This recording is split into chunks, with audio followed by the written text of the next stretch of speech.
জাহান্নামের তীব্রতা নিয়ে ভাবুন। তোমরা সেই আগুনকে ভয় করো যার জ্বালানি হবে মানুষ এবং পাথর। ওয়াকুদুহান নাস ওয়া আল হিজারাহ, সূরা আত-তাহরিম আয়াত 6। এই আগুন আল্লাহ 100 ভাগে ভাগ করছেন। একটি ভাগ এই দুনিয়ার আগুন, আর বাকি 99 ভাগ থাকবে জাহান্নামে। একবার চিন্তা করুন, এই দুনিয়ার আগুনে হাত দিলে যেভাবে জ্বলে ওঠে, জাহান্নামের আগুন সেই আগুনের থেকেও 70 গুণ বেশি উত্তপ্ত। তবু আমরা কি প্রস্তুত সেই আগুনের মুখোমুখি হতে? প্রিয় দর্শক, আজকের এই ভয়াবহ ভিডিও আমরা 5টি গভীর ও আলোড়ন জাগানো ভাগে ভাগ করছি। প্রত্যেকটি অংশে এমন ভয়াবহ চিত্র তুলে ধরা হবে যা কেবল কল্পনার সীমাও ছাড়িয়ে যাবে। এই ভিডিও আপনাকে কাঁপিয়ে দিবে ইনশা আল্লাহ, কিন্তু সেই কাঁপুনি যেন হেদায়েতের দিকে ঠেলে দেয়, এই আমাদের নিয়ত।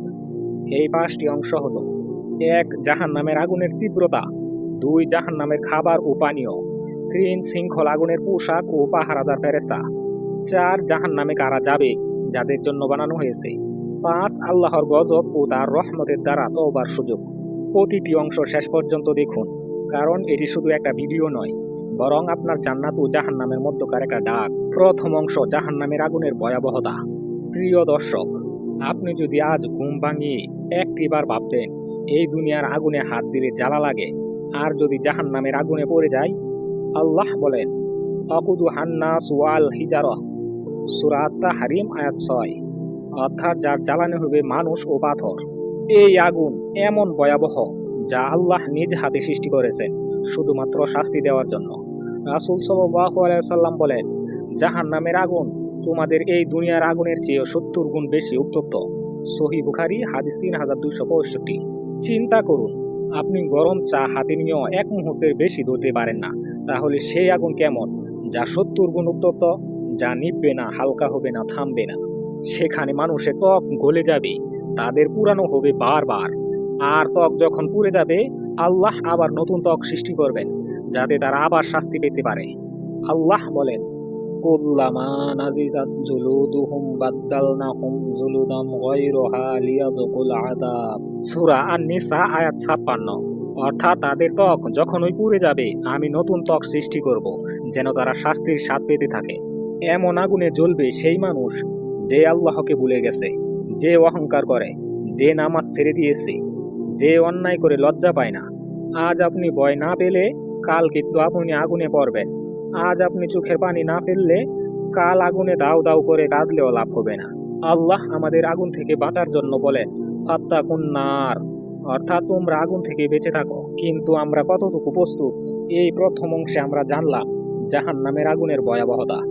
এটি এমন এক আগুন যা সৃষ্টি করা হয়েছে শুধু শাস্তির জন্য, আর আমরা যেন সেটি থেকে মুক্ত থাকি, সেটাই আল্লাহ চান।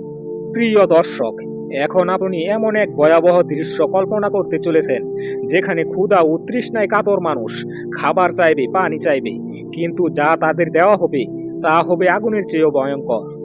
লাইসা লাহুম তুআমুন ইল্লা মিন দরি, সূরা গাশিয়া আয়াত 6। অর্থাৎ তাদের জন্য খাবার থাকবে কেবল কাঁটাযুক্ত গাছ, যা না মোটা করে না ক্ষুধা মেটায়। এই গাছের নাম জাক্কুম। এটি জাহান্নামের আগুনের গভীর থেকে বেড়ে ওঠে। আল্লাহ বলেন, ইন্নাহা শাজারাতুন তাখরুজু ফি আসলিল জাহিম তালউহা কান্নাহু রুউস শায়াতিন, সূরা সাফফাত আয়াত 64-65। অর্থাৎ এটি এমন একটি গাছ যা জাহান্নামের গভীর থেকে গজাবে, আর এর ফল হবে শয়তানের মাথার মতো ভয়ঙ্কর। শুধু তাই নয়, তাদের তৃষ্ণা মেটাতে যখন পানি চাওয়া হবে, তখন দেওয়া হবে পুষ মিশ্রিত ফুটন্ত পানি। আল্লাহ বলেন, ইউসকা মিম্মা ইন সাদিদ ইয়াতাজাররাহু ওয়া লা ইয়াকাদু ইউসিগু, সূরা ইব্রাহিম আয়াত 16-17। অর্থাৎ তাকে পান করানো হবে পুষ, যা সে গিলে ফেলতে চাইবে কিন্তু পারবে না। এই খাদ্য ও পানি ডুববে তার শরীরে, গলিত তরল আগুনের মতো জ্বলে উঠবে ভিতরে ভিতরে, আর সে শুধু চিৎকার করতে থাকবে, ইয়া আল্লাহ, আমাদের শেষ করে দাও। কিন্তু উত্তর আসবে, আজ কোনো মৃত্যু নেই, আর শুধু শাস্তি, শুধু জ্বলন, শুধু আর্তনাদ। এই শাস্তি কার জন্য ভাই? যারা নামাজ ফেলে দেয়, যারা গীবত করে, যারা হালাল হারামের পরোয়া না করে যা খুশি খায়। হে আল্লাহ, তুমি আমাদের জাক্কুম গাছের ফল থেকে রক্ষা করো, আমাদের হাউজে কাউসারের পানি দাও, জাহান্নামের ফুটন্ত পানি থেকে নয়। জাহান্নামের ভয়াবহতা, তৃতীয় অংশ। জাহান্নামে আছে এমন আগুন যা দুনিয়ার আগুন থেকে 70 গুণ বেশি তাপযুক্ত। হাদিসে রাসূল সাল্লাল্লাহু আলাইহি ওয়াসাল্লাম বলেন, তোমাদের এই আগুন যা মানুষ জ্বালায় তা জাহান্নামের আগুনের 70 ভাগের একটি অংশ মাত্র। সহিহ বুখারী হাদিস 3265। একটুখানি জাহান্নামের আগুন যদি পৃথিবীতে এসে পড়ে তাহলে সারা দুনিয়া ধ্বংস হয়ে যাবে। হাসরের দিন কাফিরদের চেহারা শরীর সব আগুনে পুড়ে যাবে। আল্লাহ বলেন, জাহান্নামের আগুন তাদের মুখমণ্ডল জ্বলসে দেবে আর তারা সেখানে বিকৃত মুখভঙ্গি করবে। সূরা আল মুমিন আয়াত 104। এই আগুন এতটাই ভয়ঙ্কর যে পাহাড় পর্বত যদি সেখানে নিক্ষিপ্ত হতো তবুও পুড়ে ছাই হয়ে যেত। অথচ সেই আগুনে মানুষকে ফেলা হবে তার গুনাহের কারণে। শুধু শরীর নয়, আগুনও পুড়াবে হৃদয়। আল্লাহ বলেন, নারুল্লাহি মুকাদাহ আল্লাতী তাত্তালিউ আলাল আফইদাহ, অর্থাৎ এটা আল্লাহর জ্বালানো আগুন যা পৌঁছে যাবে মানুষের হৃদয়ে। সূরা হুমাজা আয়াত 6-7। হে ভাই, হে বোন, ভাবুন তো একবার, এমন আগুনে কিভাবে আমরা ঠাঁই পাবো? আজ যদি না ফিরি কাল ফিরার সুযোগ থাকবে না। আজই তওবা করুন, ফরজ নামাজ কায়েম করুন, গুনাহ থেকে ফিরে আসুন। জাহান্নামে কারা যাবে, 4র্থ অংশ। প্রিয় দর্শক, এখন আমরা জানব কে বা কারা সেই নরকবাসী যাদের জন্য জাহান্নামের ভয়াবহ শাস্তি তৈরি। আল্লাহ পবিত্র কুরআনে বলেছেন, ইন্নাল মুনাফিকিনা ফিদ দারকিল আসফালি মিনান নার, সূরা নিসা আয়াত 145। অর্থাৎ নিশ্চয় মুনাফিকগণ জাহান্নামের সর্বনিম্ন খাদ্যে থাকবে, এমনকি তারা নামাজ পড়তেও ভয় পেত। আল্লাহ বলেন, ফায়লুল লিল মুসাল্লিন, অর্থাৎ দুঃখিত তাদের জন্য যারা নামাজ থেকে গাফেল। এছাড়া যারা অন্যায় করে, খুন করে, পিতামাতার অবাধ্য হয়, তারা শাস্তির আওতায় পড়বে। আল্লাহ বলেন, ইন্নাল্লাযীনা কাফারু ওয়া যালামু লান ইউগনিয়া আনহুম মালুহুম ওয়ালা আওলাদুহুম মিনাল্লাহি শাইআ, সূরা মুহাম্মদ আয়াত 8। অর্থাৎ যারা কুফর ও জুলুম করেছে তাদের ধন সম্পদ এবং সন্তান আল্লাহর কাছ থেকে কোনো লাভ দেবে না। আল্লাহর শাস্তি তাদের উপর কঠোর হবে, বিশেষ করে অহংকারী ও গর্বিতরা। যারা গর্ব করে পাপের পথে চলে তারা জাহান্নামের বড় শাস্তি পাবে। আল্লাহ বলেন, ইন্নাল্লাহু লা ইউহিব্বুল মুস্তাকবিরিন, অর্থাৎ নিশ্চয়ই তিনি গর্বিতদের পছন্দ করেন না। অতএব আমরা যেন অহংকার, গর্ব থেকে দূরে থাকি, নামাজে সতর্ক থাকি, পিতামাতার অধিকার বুঝি, অন্যায় থেকে বিরত থাকি। ইনশাআল্লাহ তবেই আমরা আল্লাহর রহমতে সেখান থেকে বাঁচতে পারবো।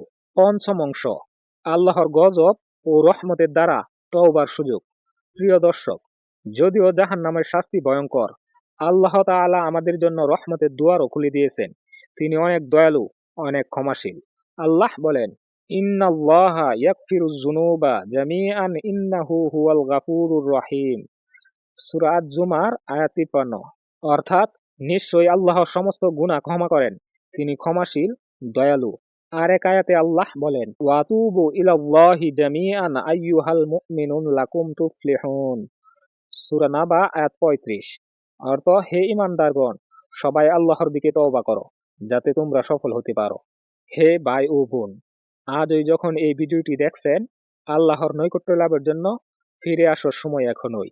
পাপের জীবন আর অহংকার থেকে দূরে থাকুন, ফরজ নামাজ ঠিক মতো পড়ুন, গুনাহ থেকে ফিরে আসুন, ভালো কাজ করুন, তবেই আল্লাহ আপনাকে জান্নাতে স্থান দেবেন এবং